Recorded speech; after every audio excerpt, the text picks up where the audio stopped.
what I'd like to do in this talk is to explore what I see as some of the issues that will frame the whole debate around feeding a population that, since I was lead author in that science paper, we now think is going to be 10 billion people rather than 9 billion people by mid-century, and explore some of these issues that I think will be framing the decisions that you in the financial and business sectors will be making over the last decades. Meat consumption in developed countries in the rich world is going down slightly in Europe. It's about constant in North America. Look at China. China is rapidly converging, at least as you with meat, on a Western diet.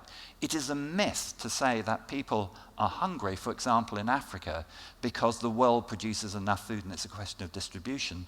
People are hungry because they cannot afford to buy the food. I'm really quite bullish about the sort of macroeconomics, the macro factors of food, that we can actually produce enough food to feed a population of somewhere around 10 billion people.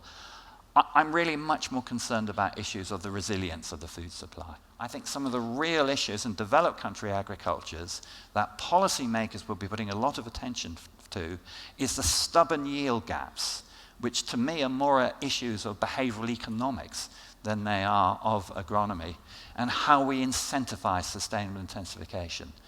And finally, and again, this is perhaps a wrong audience to finish up on this point, but when I talk to general audiences who may care deeply about biodiversity or about human rights or somewhere, I always say that whatever you care about, you need also to care about food.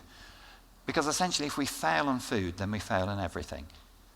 Thank you for your attention.